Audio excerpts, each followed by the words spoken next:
Hey, what up, everybody? This is Stevie Breach coming to you. This is the opening to STS Radio. We're going to be talking all about Wwe Fastlane 2015 today.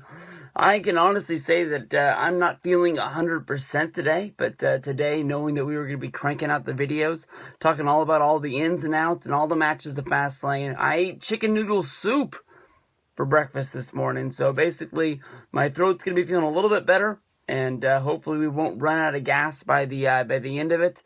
But I can honestly say that after last year's, or not last year's, but last month's Royal Rumble fiasco, it seems that WWE Fastlane is not putting up the greatest card that I've ever seen. I can see the pun that they were looking for with this being the fast lane to WrestleMania. A lot of the matches that were put on this card were supposedly supposed to be WrestleMania matches. But honestly, in my mind, especially with the free February that WWE is running right now on the WWE Network, this isn't the best show that they've done. If you looked into the past, the huge success that they had for the month of November, giving away Survivor Series, which sort of looked like it was going to be a throwaway show, and then at the end of the day, Survivor Series was a huge pay-per-view, with the Authority being sent away, even though it was only for a matter of weeks. You had Sting's debut. You had all eyes on the WWE that night. If you did not see Survivor Series, it was your own fault. Basically, that show for only $10 was a steal if you were a previous network subscriber, or if you signed up in order to watch the free November and got it for free. That really was a steal. You walked away really getting to really see something. This month, you look at the Fastlane pay-per-view, which is free on the WWE Network. You get your Wade Barrett Intercontinental Championship match going up against Dean Ambrose. At the end of the day, that match isn't really going to matter. Usos versus Cesaro for the Tag Championships. You can put that pretty much in the same thing. Rusev going up against John Cena for the United States Championship. I don't really have any drive to see that match. Nikki Bella against Paige is just a normal Divas match along the line. The only match that really has anything going on for it right now is the Roman Reigns versus Daniel Bryan. Winner faces Brock Lesnar at WrestleMania. They have taken the Royal Rumble winner, which is basically the guaranteed ticket to go on to WrestleMania, balled it up and throwed it out the window. I know that, in the past, we've seen this style of match a few times. You can go back to the Royal Rumble 2000 with Big Show saying that basically his feet didn't hit the floor before The Rock's, and The Rock shouldn't have been the winner. And then we had The Rock versus the Big Show on the road to WrestleMania to see who was going to be going to WrestleMania to be the number one contender, which ended up being a clusterfuck as well. Basically, with the pay-per-view ended up being a fatal four-way with McMahon in every corner. I think that's pretty much the same thing that we're going to be getting here on Fastlane. Is basically that Roman Reigns and Daniel Bryan more than likely will end in some kind of a weirdo false finish, and because of this, we are going to be getting a three-way along the way. Normally when I do these intros, I tell you how great the pay-per-view is going to be, but honestly, I can't even really hide it or, sort of secretly try to spice it up along the way. Fastlane to me looks like a very pretty boring show. Nothing really spectacular going to happen on this one. It doesn't look like Brock Lesnar is going to appear, which gives no reason in the world for Seth Rollins to be there with his Money in the Bank briefcase. He's going to show up, hold it over his head, and say, look at this.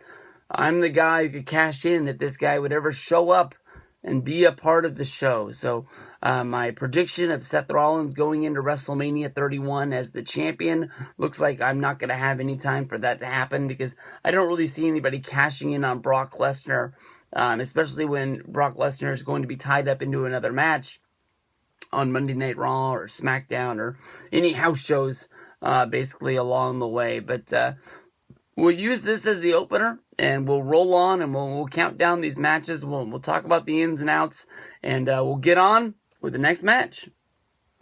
Hey, what up, everybody? This is Stevie Breach coming to you with your WWE Fastlane preview. We're kicking it off with what's going to be the WWE Fastlane Mountain Dew Kickoff.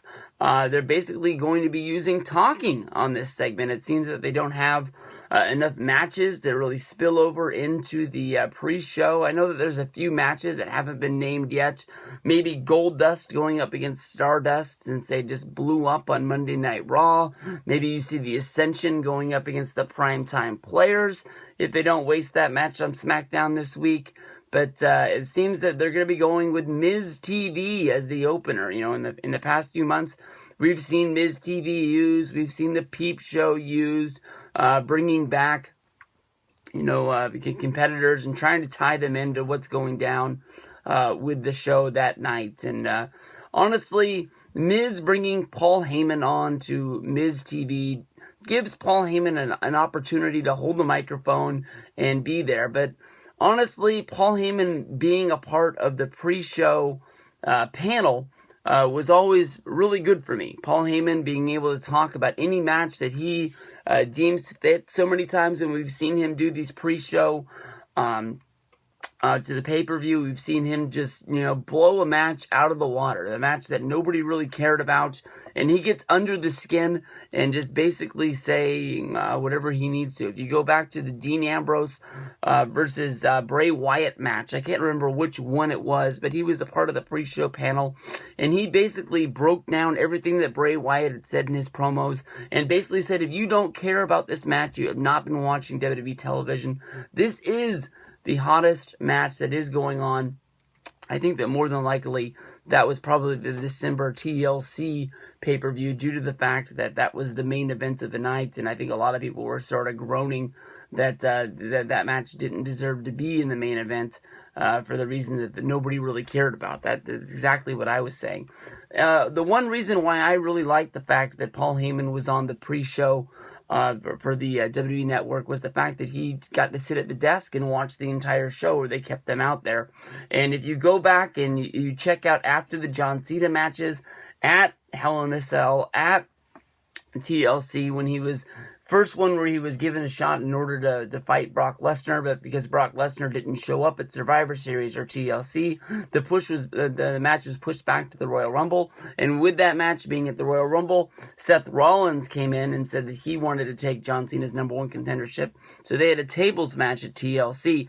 At the end of both of those matches, when John Cena was crowned the winner and he was standing up on the turnbuckles, sort of waving to the crowd, thanking them for coming to the show, and acknowledging that he was the winner and he was going to beat Brock Lesnar, you would just get a camera shot of Paul Heyman just watching, seeing what John Cena was doing, and pondering over the fact that, this was Brock Lesnar's number one contender that was going to be seeing a match sooner than later. This is the guy that is stepping up to the plate to break the streak, and I know that right now, the main event of Fastlane is going to be a number one contendership match. It is going to be the main event, but just think of as that show is going off the air, you just see Paul Heyman looking up, looking into the ring, whether if he's looking at Brock Lesnar, I apologize, whether if he's looking at Roman Reigns, whether if he's looking at Daniel Bryan, just pondering over, okay, I've just watched this guy, and this is what I'm going to go tell Brock as the scouting report. This is what we're going to have to do. We're going to have to, with Daniel Bryan, he's smaller, he's faster than Brock Lesnar. Brock Lesnar's going to have to be able to trap this guy into a corner. He's going to have to take this guy's knees out. You can't have this guy running around and using his speed, throwing those kicks. Basically, if it's for Roman Reigns, Brock Lesnar would have to outpower this guy, have to put him down, make sure that you take out the spear, make sure you take out anything else along the way. Just adding to the storyline of what's going to be going down. I don't see what's going down with Miz and Mizdow at this point, with Mizdow being the personal assistant to the Miz.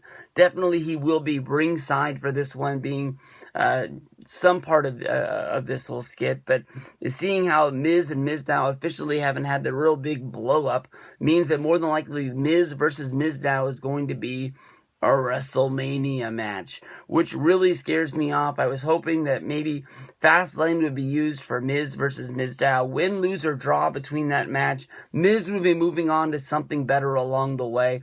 I know that more than likely we'll be seeing another Andre the Giant Memorial Battle Royal used for the WrestleMania pay-per-view. But Miz is a guy that I liked. I've always stood up for the fact that he won the championship at WrestleMania 27, even though that WrestleMania was mainly built around Rock versus Cena, pushing them to the point of WrestleMania 28. I've always thought that Miz was a big part of the future for the WWE, and even when he was at the WrestleMania 29 pre-show fighting for the Intercontinental Championship, I thought that was a crime, because I thought this guy is the guy of the future for the WWE. There's always going to be more chances, but another, WrestleMania where he's not a part of it kind of sucks for this guy, and we're going to have to see what we can do to get him back into the mix and back into the fold. But the Mountain Dew Fastlane kickoff is going to be Paul Heyman on Miz TV, and that's going to be it. See you in the next one.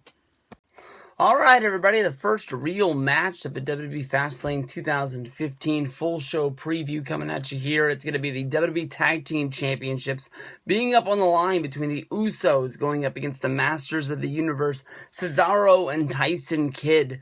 Basically the teaming of Tyson Kidd and Cesaro, at first it seemed like this was going to be a real big thing.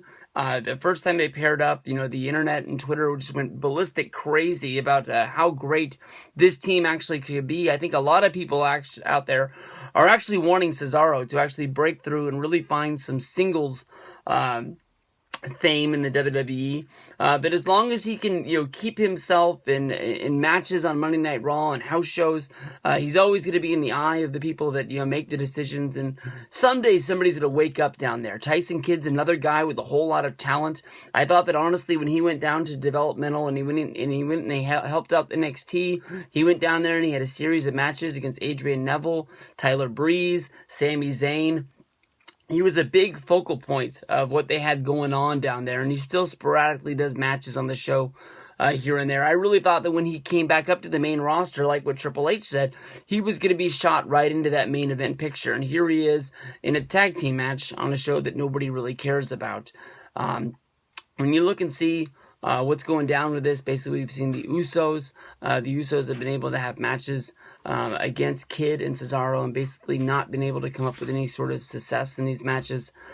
We've seen basically where the Usos have lost non-title matches and singles matches. Kidd has beat one of the Usos. Cesaro has beat the other one. But, it all came down on that edition of Monday Night Raw, basically when they tried to pair up WWE Monday Night Raw with Total Divas once again, and it came out into this awkward just mess of things with Natalya and Naomi. Naomi's not even on Total Divas anymore, but they're still trying to, put her in these Monday Night Raw sort of things, saying that she is, or not really saying that she is, but playing off the fact that she once was in there. Natalya and Naomi were always friends on that show. They never had any problems, so they were trying to pair up their husbands to go on a double date so they'd be able to work up their own problems. The best thing about this is that, Tyson Kidd is going on a double date, and along with his wife, he brings Cesaro to show up, and it ends up being some sort of a pushing and shoving contest, trying to see what's going down here. But honestly, when it comes down to it, I want to see Cesaro and Tyson Kidd pull out the win here. I would love to see them WWE Tag Team Champions. But with the Usos going to WrestleMania 31, of course, with their father, Rikishi, going into the Hall of Fame, I don't think it adds a whole lot of mystique, to the Hall of Fame speech. But I think it would mean a little bit more if the Usos were the current Tag Team Champions at the time. They've been really pushing them as the focal point of the WWE Tag Team division for the last little bit. So more than likely in this match, I do see the Usos pulling it out, but I think I really want to see Tyson and Cesaro have a good showing, and I'll say that I hopefully think that they'll pull out the win. Hey, what up everybody? This is Stevie Breach coming to you here, a late addition to the WWE Fastlane full show preview. I made that on Tuesday morning because my gym was closed. Now here I am about to go into the gym, get my swell on for the day.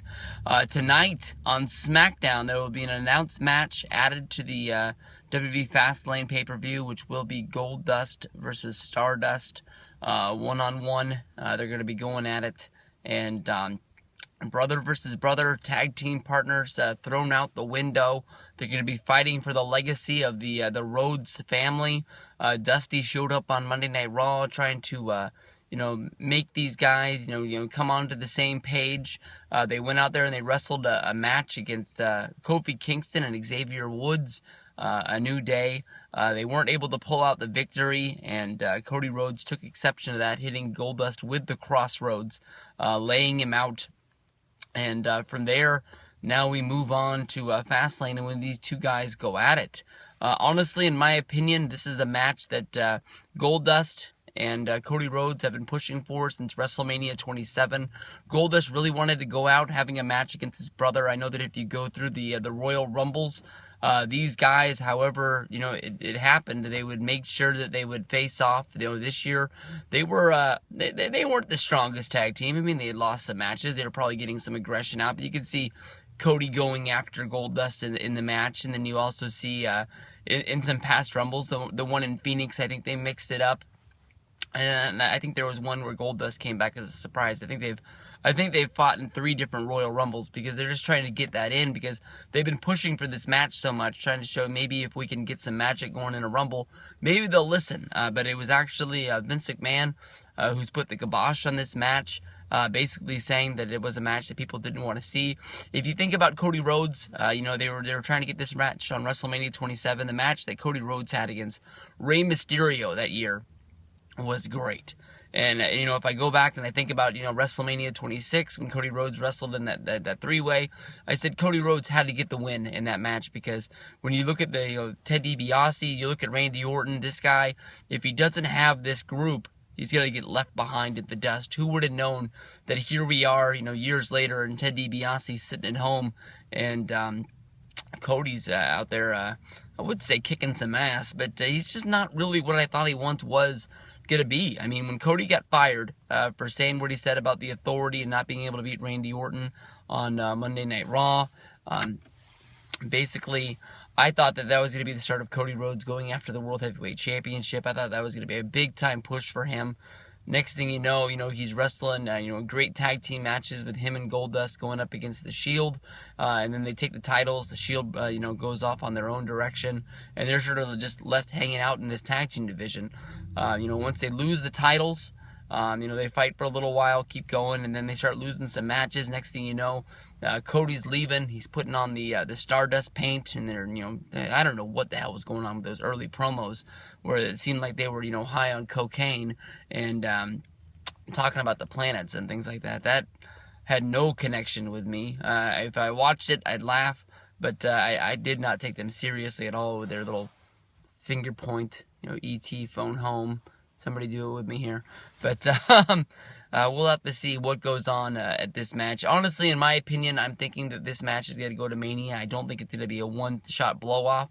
I know that there's people out there thinking that that WrestleMania is going to have, Miz versus Mizdow, and it's also going to feature Stardust against Goldust.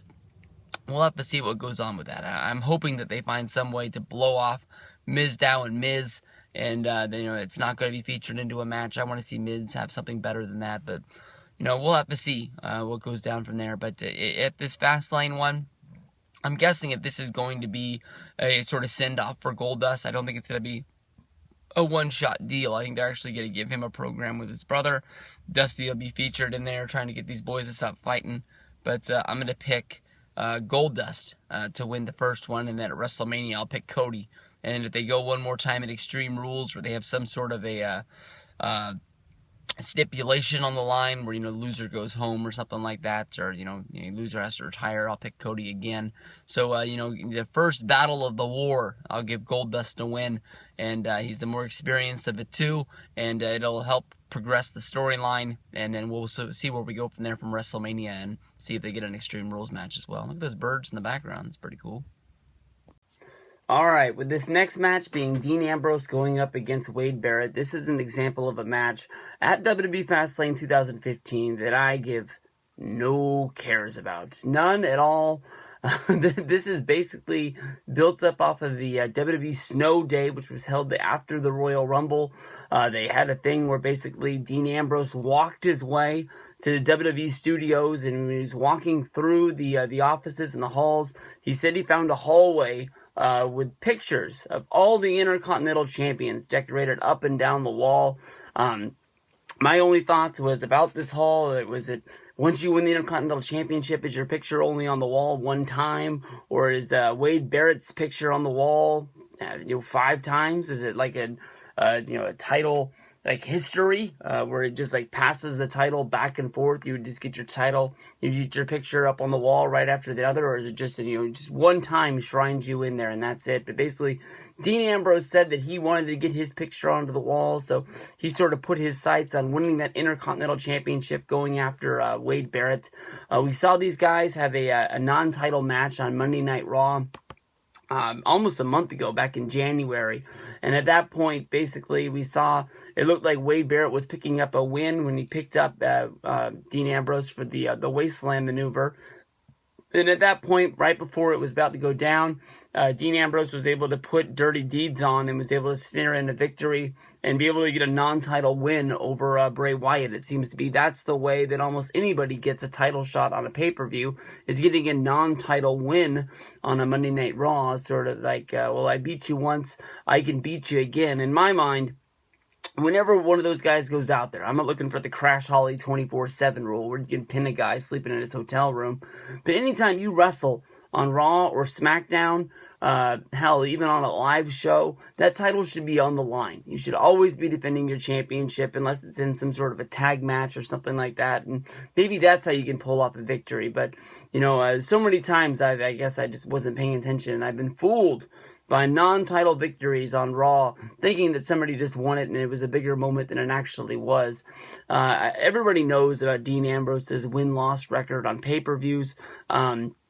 I don't put a whole lot behind it. Dean Ambrose is the guy that has a lot of fans. As you can see, I was really surprised by them making him a VIP at WrestleMania Access. People wanting to pay, big money to go and meet this guy.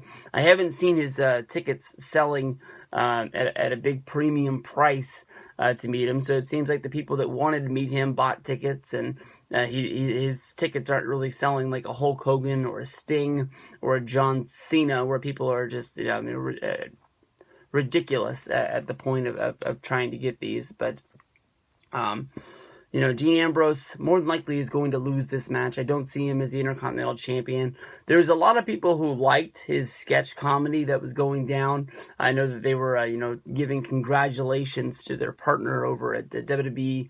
Or WWE was giving him to Saturday Night Live for their 40th anniversary that ran just the other day. I was able to check that out actually on YouTube. Somebody actually uploaded the best sketches that were up there. I had a lot of fun watching those last night, but on Monday Night Raw, the first one was funny, and they just sort of wore thin from there, basically with Dean Ambrose doing the news and basically talking about, he needed to get this match signed for Wade Barrett, but Wade Barrett was ducking signing the contract. But basically, Dean Ambrose came down to the ring, and he just went to the extreme with basically, zip tying Wade Barrett to the ring post and forcing him to sign the contract by grabbing his hand and putting his name on the contract. So now they have a championship match. I like the fact that Wade Barrett put a tweet up on Twitter asking if there was any, legal ways he could find a way to get out of this match. But I think when it all comes down to it, the bare knuckle brawler is going to be punching out Dean Ambrose, and he's going to be getting the victory. When I think about the Intercontinental Championship, I honestly always talk about how I hope somebody brings pride to this championship, and it means what it once meant in the 1990s. I can remember around Survivor Series that Dolph Ziggler was the Intercontinental Champion. Dolph Ziggler lost the title to Luke Harper, who I think he just lost it on a Monday Night Raw, if I can remember right. And then at TLC, Luke Harper and Dolph Ziggler had a ladder match, which is extremely good, probably the match of the night on TLC, where it all went downhill from there. Dolph Ziggler won the championship back. But I can't remember how Wade Barrett got his hands on it. I'm guessing that the Authority came back and just, made Dolph Ziggler's a night of hell. He lost the championship, and since then we really haven't seen Ziggler have his eyes on getting that title back. We haven't really seen Ziggler have his eyes on moving up the card at all. We've seen him and John Cena's Super Friends band together a few times with Ryback, Ziggler, and Eric Rowan sort of come down to make the save, but I don't know what they have planned out for these guys, in the future at WrestleMania, but I can see Wade Barrett keeping the championship from here and moving on.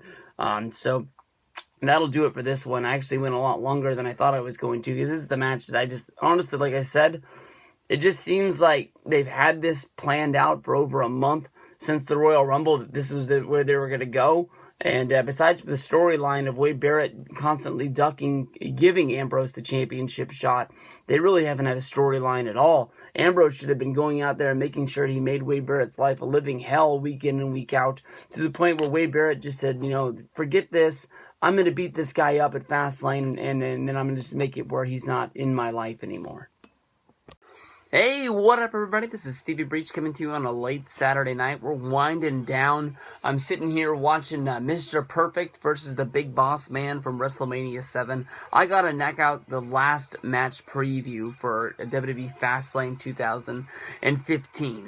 They added a match at the very end of SmackDown. They had a very, very good match between Seth Rollins going up against Dolph Ziggler. And, there's 6 guys that were left off of this show. Honestly, I don't think that they're really needed. It's Big Show, Corporate Kane, and Seth Rollins going up against Team Cena, which would be Dolph Ziggler, Ryback, and Eric Rowan.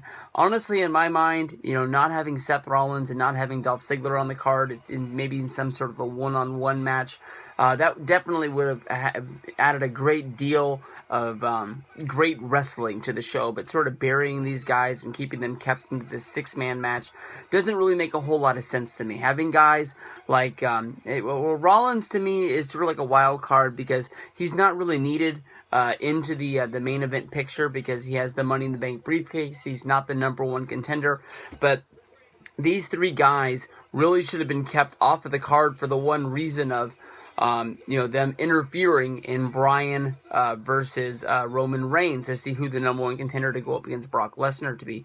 I know that the Authority really doesn't have a fight in this one. They don't like either guy, but they really are needing to pick who they want to win this match. I don't think that Roman Reigns is going to turn heel. I don't think that Daniel Bryan is going to turn heel, but they need to try and pick who they're going to determine to be the winner for the show purpose, not on paper purpose of writing the show, because this has the biggest stipulation of the whole show is who's going to WrestleMania to take on Brock Lesnar. That could change the whole thing that the WWE is on.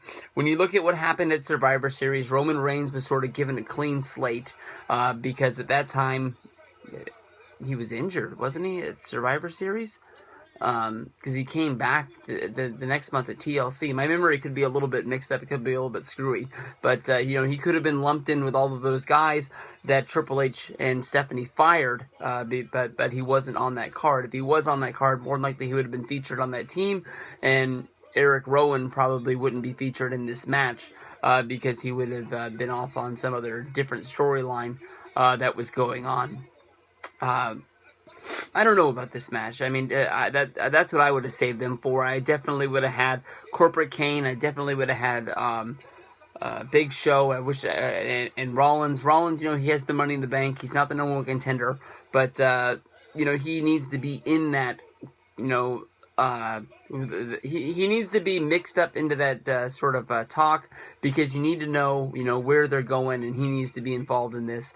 He has as much heat with Big Show as he does have with these other 2 guys. So at any time, whenever Lesnar feels like showing up, he could win. And sort of like Team Cena coming out to sort of, even the odds in the #1 contenders match would have made for a hell of a pop for these guys. And, it wouldn't have made any sense why they were in Memphis for this show on Sunday if they weren't booked. The Authority guys would be there because they're, traveling with Triple H and all that jazz. And I don't know. But if I'm going to pick a winner, I'm going to pick the heels. But definitely you can see that Kane and Big Show are falling apart. We can all cross our fingers and hope that that's not going to be a WrestleMania match coming up for WrestleMania 31. But a lot of teams breaking up. I don't know why they do it, but you can definitely see the Goldust and Stardust have broken up. They're having a match here on Fastlane. Miz and Mizdow are on the outs. They're a team that's about to break up. Big Show and Kane are in the roughest patch of their history together. So we're gonna have to see. Maybe they'll do some Money in the Bank briefcase thing, and I'll have Big Show and Kane in there to catch the guys. You never know, but definitely it is going to be something that people are walking to the popcorn lines if Big Show versus Kane is a match at WrestleMania 31. Thank you very much, everybody. This will conclude our Fastlane predictions. All the matches are all knocked out. Uploaded most of them Tuesday before I went to work the other day, but these matches got announced on SmackDown, so we had to add them at the last minute. Peace out, everybody. Have a good night. When I look at the Divas match, which is going to be featured on WWE Fastlane 2015 with Nikki Bella going up against Paige, I really don't have the highest hopes for what this match is going to be, but I know when I'm thinking about what WrestleMania 31 is going to be, this one plays in a really big deal to what I think is going on. Nikki Bella, honestly, and Brie Bella are honestly two of the most improved wrestlers in all of WWE. The way that they've stepped up their game since coming back into the WWE around WrestleMania 29 time, and they took their little break. They did the Indies for a bit. They came back because WWE pitched the fact of doing the Total Divas, having their own sort of reality show. And they came back into the fold. Everybody knows that they've been going with John Cena and Daniel Bryan for a long time, and it's hard not to hang around with that kind of talent and not sort of pick it up. John Cena and Daniel Bryan, two guys that pay attention to their craft a lot. They're always working out in the gym. Daniel Bryan's always rolling around, doing some kind of practice, some trying to make him better or something like that. You could see how Brie and Nikki would sort of adapt to that and pick that up, and you can see that Nikki has really been pushing herself. Honestly, in my mind, she had the most to make up.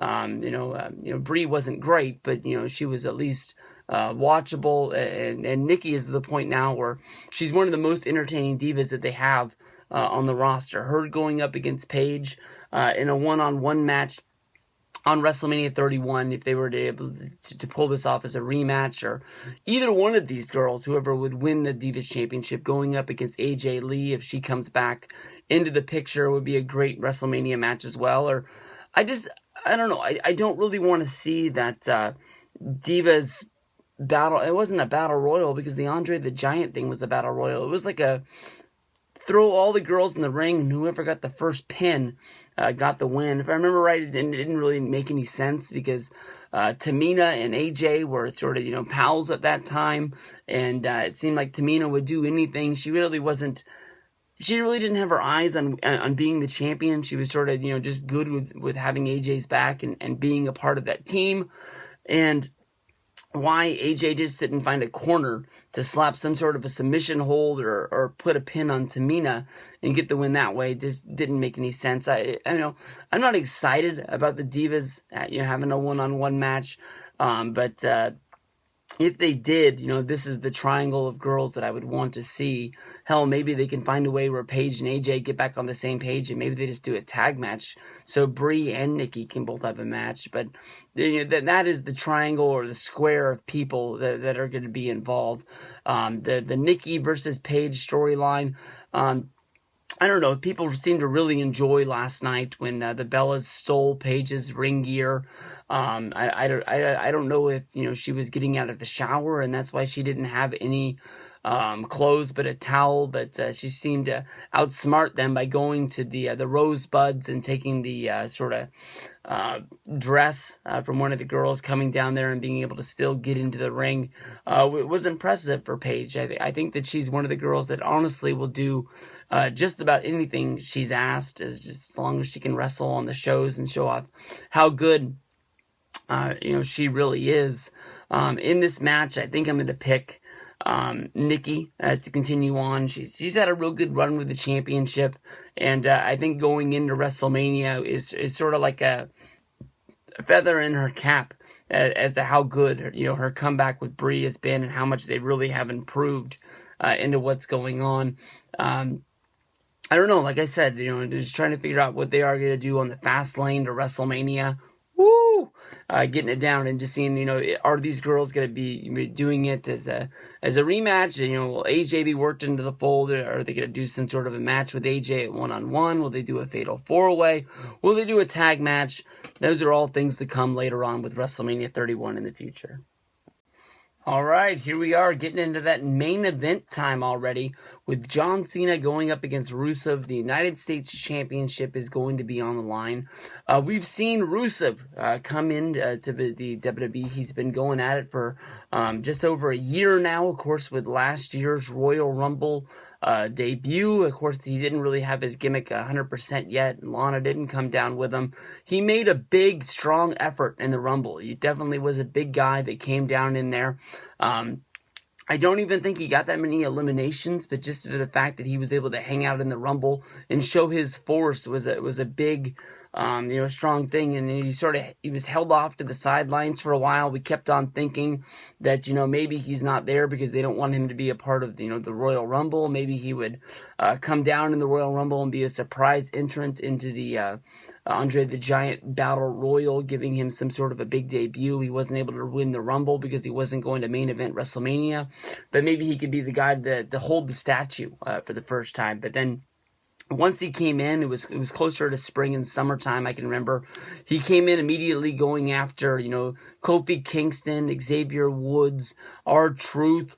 Those matches to me, honestly, really didn't mean anything. But when, he went after Biggie Langston is when he first got really put on my radar. The 3 matches that I know of between Rusev and Biggie Langston were great. 2 of them on pay-per-view, 1 of them on main event. If they did Rusev versus Biggie Langston at WrestleMania, I would be standing up in my seat. Those are 2 guys that I want to see. They're 2 big, strong guys that don't mind how hard they hit each other, and it's just going to be fun. Of course, then from there, he went into SummerSlam going up against Jack Swagger, and from there, he got promoted up into the Authority, where he went into the Team Cena versus Team Authority, his first real big main event spotlight, where he was undefeated streak was sort of used, sort of saying, he is one of the biggest, baddest dudes that's in the locker room at this time. Why would he not join the Authority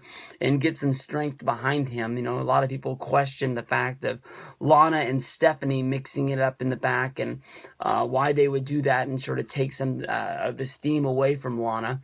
But honestly, I really like Rusev. I mean, his matches, is the things that he does in his moveset, honestly, isn't like what anybody else does out there. And him going up against John Cena at Fastlane, even though this match, honestly, in my mind, definitely was the one I was thinking was going to happen at WrestleMania, and they're doing it based off of the fact that, they were trying to do a John Cena post-match interview on the WWE Network with the fallout of the Royal Rumble, and Rusev, who had just been eliminated as the last guy left by The Rock and Roman Reigns, butted in on John Cena's mic time, and, because of this, John Cena decided he was pushing and shoving time. So many other times we've seen in John Cena's career, somebody comes in and interrupts his mic time.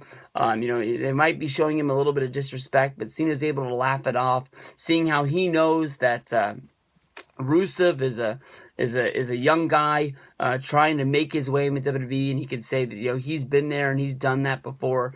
If you go back and you think of the storyline between Triple H and Sheamus at WrestleMania 26, Triple H brought up the fact that when he was a newcomer coming into WWE, he went up against one of the biggest guys in the locker room, the Ultimate Warrior, at WrestleMania, and it didn't turn out that well, but he wanted to make sure that he put his name, in the biggest marquee that he could, going up against the Warrior, a past champion. Was definitely going to be a match that had a whole bunch of eyes on it. Now, the fact that, WWE has signed to this match for Fastlane, and when they have done this, they've said, well, this wasn't supposed to be happening at Fastlane. You're basically getting this a month early. This is what was supposed to happen at WrestleMania. Those are the things that just don't really make any sense to me. They added a whole bunch of fuel to the fire with Rusev attacking John Cena and going after his eye, basically looking like he was trying to rip it out on Monday Night Raw. last week, and then Cena shows up this Monday with 100% eye. Back in the old days, somebody would have sat down in a chair and would have got punched repeatedly. I was talking about in my Raw review last night how in the Rick Steiner shoot interview, there was a WCW match where, one of the teams got a leg up on Scott Steiner. And basically the storyline was that, they beat him up and blackened his eye. And, before they went out for the pay-per-view, to be able to get that sympathy from the fans, Scott sat in a chair and had Rick pound on that eye. Friendly fire in the locker room, knowing that, when they go out there and that eye is swelled shut and, the Steiners are able to go out there and still find a way to pull out a victory, it's going to make them look better in the long run. I know that John Cena has a lot of things out there where he's doing Make-A-Wishes, he's doing movie shots, he's doing TV show drop-ins. He's going to be on Parks and Rec tonight with Amy Poehler. That's what that chick's name is, right? But he can't be having that sort of an image, but it would make it look a whole lot better. I know that with the scratched cornea, when you're out there wrestling house shows and you're wrestling on Monday Night Raw or your sporadic SmackDown appearance for John Cena, things happen. And, we've seen this injury happen before in wrestling, and we're going to see it again down the road. But, I don't know. Cena's showing up on Monday, beating up on Rusev, yelling out the fact that, anyone can be beat. That just made me think, well, you're the guy who's going to get beat. I mean, everybody has been talking about the United States Championship is being put on the line. Do you really see John Cena carrying around the United States Championship 10 years later? He won this belt at WrestleMania 20 against the Big Show. I believe it was the opening match of the night. That from there, he would carry that belt for almost a year, minus the time that he dropped it to Carlito after being stabbed by Jesus in a nightclub. And he would lose it again to Orlando Jordan to build up heat right before WrestleMania 21, when he would win the that'd be the WWE Championship at that time from JBL, and go on to become one of the biggest superstars of all time. WrestleMania 21 is a real big one with, Batista wrestling in the main event, going up against Triple H. This was one of the biggest WrestleManias of all time. It was a really, when they really started to turn around business for WWE back in the time. But they also had, John Cena beating JBL. Of course, Batista and John Cena were the last two guys left in the Royal Rumble. You could see that they were really going in a new direction. And you can't really call it a youth movement, because even at that point, Batista, came into wrestling a little bit older than a lot of guys do. Wasn't really over the hump. He had a great run with WWE, but I'm sure they would have loved to find this guy a lot younger. Maybe when WCW was still in business and he was showing up at the power plant, and basically he got run out of town, basically saying that he couldn't do it. Maybe if they could have got their hands on him then and got him through developmental faster and been able to get him on the roster. I think it was just the right place and the right time. I was out of wrestling at the time of Evolution. I came in right at the very end of it, after they'd already kicked Orton out, and Batista was trying to get his shine at the time, always being the guy in the background. But, the Evolution, from watching a lot of DVDs and catching up on things that I missed, was a great damn team. And, being able to pick those guys and move them forward. But I'm just realizing that I'm spending a whole lot of time talking about Batista when the match is about freaking Cena versus Rusev. Rusev is a guy that, honestly, I think that once his undefeated streak is off the table, he's going to lose a lot of steam. But we're going to have to see how it gets done. I could see John Cena being the guy who beats Rusev at WrestleMania, but definitely not at Fastlane. I know I got a lot of things to say about this pay-per-view not being that great. I was a big fan of Survivor Series. The people before Survivor Series basically was saying that was going to be a waste of a pay-per-view. WWE wasn't going to give the world away for free, and next thing you know, Sting showing up, making his debut, making sure that Team Cena beats The Authority. The Authority was banned, and it ended up being a pretty big night in the history of WWE at that point, even though The Authority came back weeks later. year.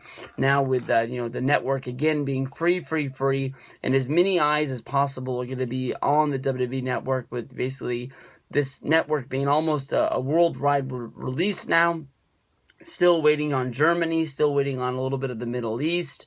But basically, everybody who's going to be getting the free month of February is going to be continue on with the next month of getting, the free March, so they can get WrestleMania for only $10, and seeing what goes on from there. But Rusev versus Cena, two big boys getting at it. Let's see if Rusev really can play in this backyard. All right, this one for me, honestly, isn't even a match. This is a confrontation inside of the ring, but this is the main event to me. For years and years, we've been waiting to see when Sting was going to finally be brought into the WWE family. There was the big-time rumors revolving around WrestleMania 27, WrestleMania 28, WrestleMania 30, when his contract finally came up from TNA. Every year, Sting would sign this one-year deal with TNA to stick around, and it always come up around the Royal Rumble. And everyone every year was hoping that this is the year Sting would finally come to WWE and have this match against Undertaker.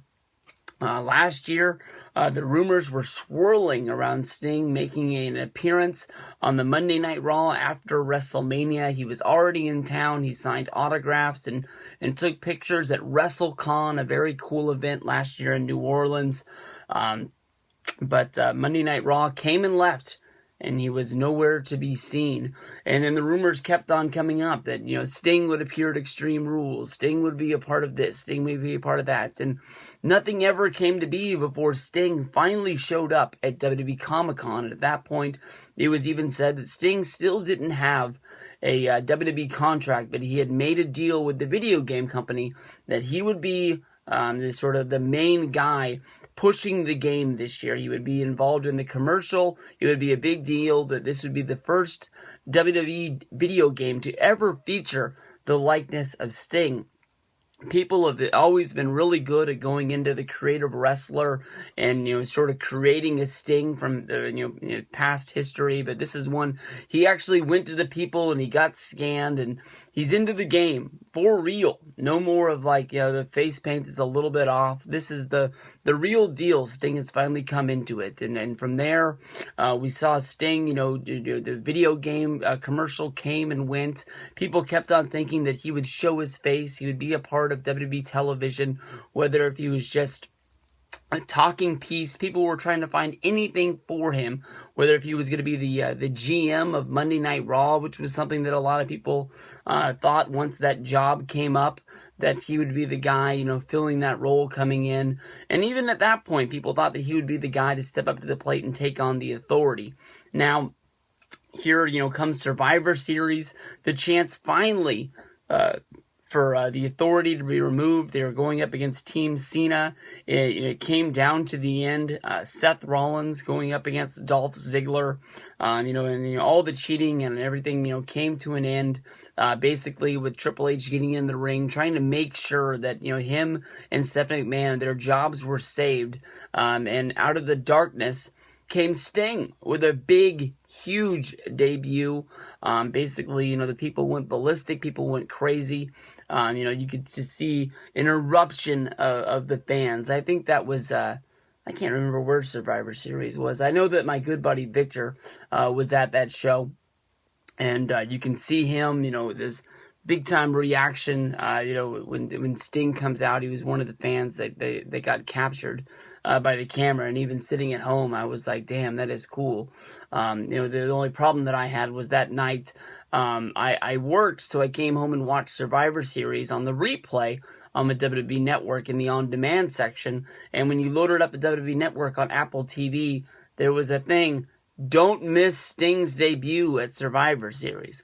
God's honest truth that I knew Sting was going to be there. It was just, too obvious the fact that WWE was pushing that this was going to be his debut. But you don't need to see a picture of his debut on the service that you're going to watch. But, since then, Triple H has been looking for answers why Sting has, been there to, sort of interrupt their plans. He showed up again on Monday Night Raw in a match where it was Cena going up against Big Show, Corporate Kane, and Rollins in a 3-on-1 handicap match, letting Cena get the victory by rolling up Seth Rollins. And from there, you got to see John Cena saved the jobs of Eric Rowan, Dolph Ziggler, and Ryback just in time for them to come and make their return to WWE for the Royal Rumble. Of course, Eric Rowan wouldn't be able to compete in the Royal Rumble because he loses his match to Luke Harper, but he still comes out and jumps Curtis Axel,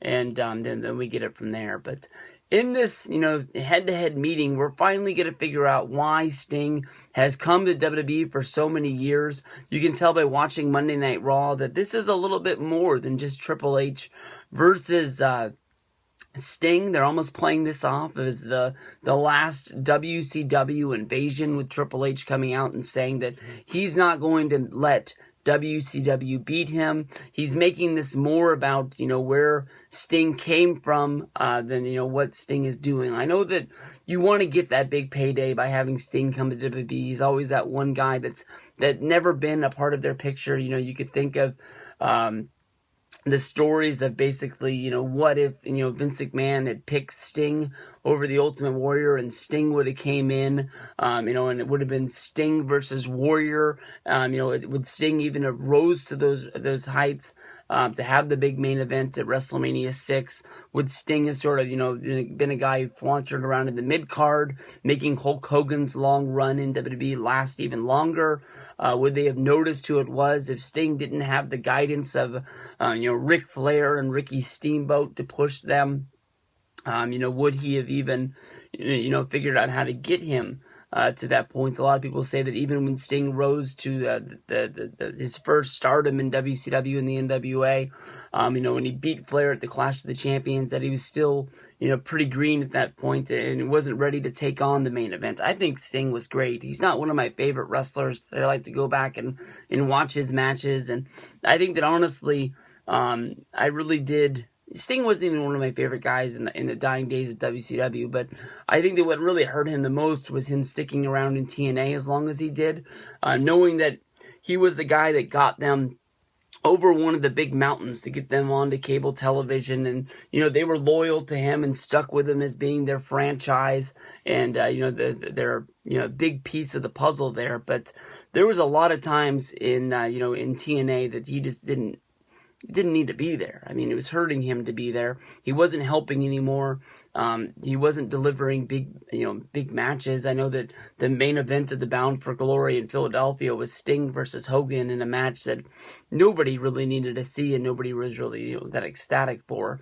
But it's going to be hard to see how they connect the dots. But this is one that I really want to see. I think that Sting versus Triple H is a match that really could deliver at WrestleMania 31. I'm pretty sure that's the way that they're going, but, there always could be the fact of, what if Randy Orton doesn't return for the millionth time? What if it's Seth Rollins versus Sting is something that could be in my mind. It is Sting that has handed Seth Rollins 2 losses in those Team Cena match and the match against Cena. It's Rollins, the guy who's gotten embarrassed by Sting, even though Triple H is the guy who's reacted the most to everything that was going on. But we're going to have to see. This is going to be the face-to-face confrontation to see what happens. Ric Flair has showed up, and Ric Flair has warned Triple H not to take Sting lightly. Easily when you think of Ric Flair, you think of Sting. When you think of Sting, you think of Ric Flair. These are two guys that go hand in hand. Without one, there is not the other. Well, Flair's got Dusty, so never mind that. But yeah, at least when you think of Sting, you always think of Flair. And Flair being the best friend of Triple H, basically was warning him, that this guy, you don't wrestle all the time anymore. You're not a full-time guy. You're more of a businessman. You get into the ring with this guy, he's going to take you lightly. It seems like they're already setting up the fact of this is going to be a match. And they're not treating this like this is a contract signing, but you could definitely see that some sort of challenge is going to be issued, and it's just going to see how they're able to put the puzzle together. That's going to be the biggest part. So I'll see this at Fastlane, and I'll be pumped.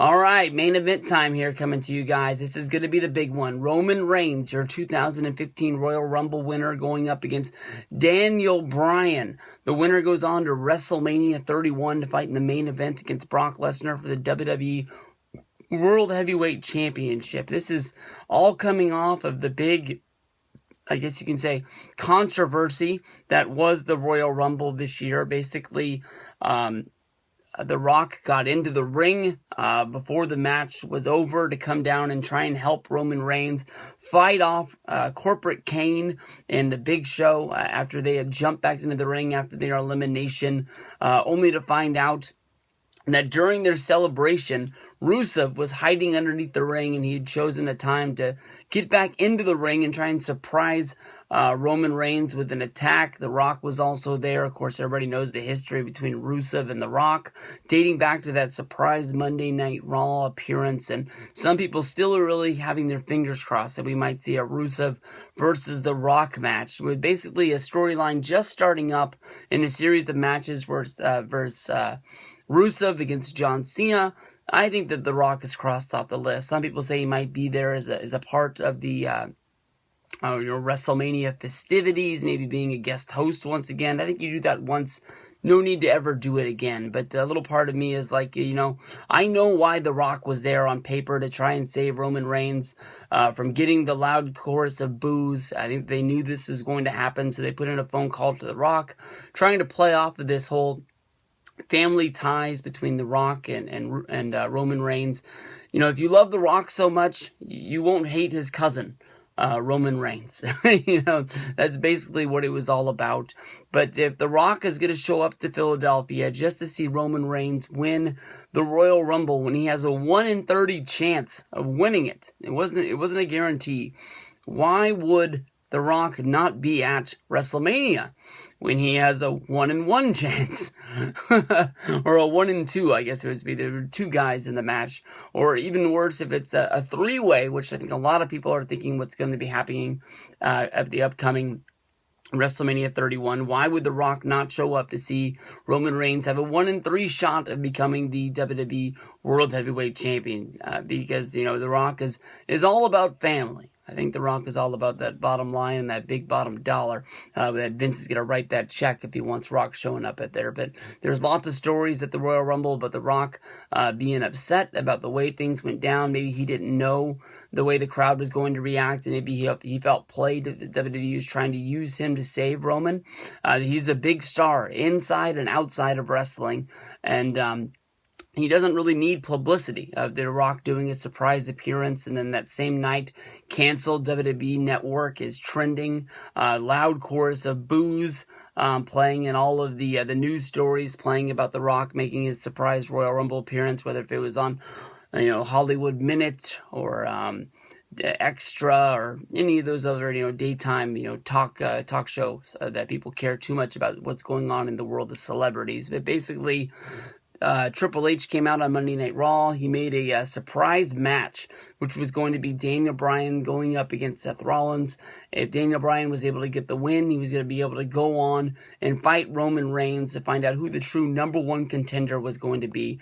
Roman is coming off one of the biggest years he's ever had, of course, being voted the 2014 Superstar of the Year on the WWE Slammy Awards. He's gone up. He's had 2 shots to become a WWE champion. He fell up short at the Money in the Bank, and basically he was on the outside looking up, and they really put the camera in on him in shock of him not being able to capture the championship in that first shot of going after it. Of course, from there on out, he went to the Fatal 4-Way at the Battleground pay-per-view, which he wasn't able to win either. So he has this taste of going after that championship and not being close to there. Daniel Bryan, the guy who won the World Heavyweight Championship last year at WrestleMania, defeating Triple H in the opening match, putting him on to defeat Batista and Randy Orton in a really, really big match, probably the biggest match of his career. These guys are going to go at it to try and find out who the number one contender is going to be. In my mind, honestly, you can see that Roman Reigns is the big deal in Vince McMahon's eyes. He thinks that Roman Reigns is another Rock, a guy that the fans will really get behind. He's going to have this sort of cool character of, being a big part of the Shield, which also has this sort of dark side, where it's a lot like, you don't want to cross this guy. He'll be friendly with you. He'll shake your hand, but if, he gives you that sly, dirty look, he's gonna whoop your ass. Daniel Bryan, on the other hand, is one of the best wrestlers there is in the world today. And he's been looked at as an underdog his whole career, and he's been able to overcome all the odds. Everyone's always thought of him as a smaller guy. Stephanie McMahon always refers to him as a B+ player, and not being able to rise up. Daniel Bryan shocked the world by winning the championship at WrestleMania, but as Stephanie said it, real champions and A+ players find a way to do it day in and day out, and not just on one chance. Anybody can be that one guy who has 15 minutes of fame, but a real champion is going to be able to find a way to step up to the plate and win this match again. I really want Daniel Bryan to main event WrestleMania. I really want to see how big it can get, but in my mind, I'm thinking, I know that the fans like Daniel Bryan and they're booing Roman Reigns, and it seems to be that there's like this big deal. I don't know. I think that, Roman Reigns, when I went to the WWE house show in Sacramento, I actually got to go to one in my own hometown. I didn't have to drive 90 minutes down to the road to either Oakland or Stockton this time, because I was able to get the right day off. But, Roman Reigns has got fans out there. For some reason, when it's a television crowd, it's a different crowd that's on these other things. And I don't know if people do it much like they did back in the day with John Cena, where they would boo Cena because it's the cool thing to do. But I don't know. I thought we were all gung-ho on Roman Reigns, going on and trying his best to beat Brock Lesnar at WrestleMania. I thought that would be a big match. I know that Daniel Bryan coming back threw a big, rock through that window because of the fact that, what do you do with Daniel Bryan now? I know that there was a match on the table for Daniel Bryan to fight Sheamus at WrestleMania, and a match that nobody really wants to see. This is a match that was supposed to happen for the United States Championship at WrestleMania 27, which was bumped due to time, with them then fighting in the pre-show Battle Royal, and then you go to WrestleMania 28, where for time once again, Daniel Bryan gets kicked in the face and loses in under 10 seconds. What a way to put over Sheamus. But Daniel Bryan, the guy who wins your Money in the Bank, the guy that shocks the world by pinning Big Show and is able to fight off Big Show and Mark Henry as you build this guy up. Then also go into the Elimination Chamber, something that nobody thought he had a chance to win, and do that. But then it sort of started this huge heel character of Daniel Bryan turning on AJ and turning on everybody else, sort of teaming up with John Laurinaitis, going up against CM Punk. And I honestly, for one, thought when Bryan lost it, I was like, well, he's just going to be a guy now. He's going to be a guy that held the championship one time. It's going to make him look like he's sort of a big deal. They'll be able to put him into these past championship matches, whether if they do like, a fatal 4-way or some sort of a big main event on Monday Night Raw, or, like they did the past champions Money in the Bank, something like that. But that's just about it. But he was able to overcome the odds, always still connecting with the fans, whether if he was in the tag team with Kane or going up against the Shield, or, going off on his own. I think everybody really got behind the yes, yes, yes, no, no, no. And, they got behind him in the long run. They really liked watching him wrestle, and they really liked the storyline that was going down. I don't think that Daniel Bryan is Hulk Hogan. I don't think that he's guaranteed the WrestleMania main event. This match, to me, honestly, when I sit down to watch it, I'm sure it's going to be good. I'm sure I'm going to be into it. But at this point, it always just sort of seems like this is like that rip-off, I'm going to take your money match. I know that the network is $10, to subscribe, but it just, to me, reminds me of, past Royal Rumbles where they've done screwy finishes, or they just try and buy, they got you on the hook to buy the January pay-per-view. Now we're going to get you on the hook to buy that February pay-per-view, because what happened in that main event, we're not really going to go through what the stipulation was. We're going to say what happens on the February pay-per-view then goes on to WrestleMania, whether if it was Rock versus Big Show back in 2000, or whether if it was the first Stone Cold Steve Austin Royal Rumble win where Austin cheated, which then set up the Fatal 4-Way in your house. Things like that just sort of, get under my skin that I'm not really winning. I think that Roman's gonna win this match. I really want to cheer on Daniel Bryan, but we're gonna have to see. This is gonna be a pay-per-view. At this point, it's just gonna be a show. I'm anxious to see what this show is gonna be like. So make sure you check back into the Stevie Breach channel to see my review the night after, and we can see where we go from there. But thanks for hanging around.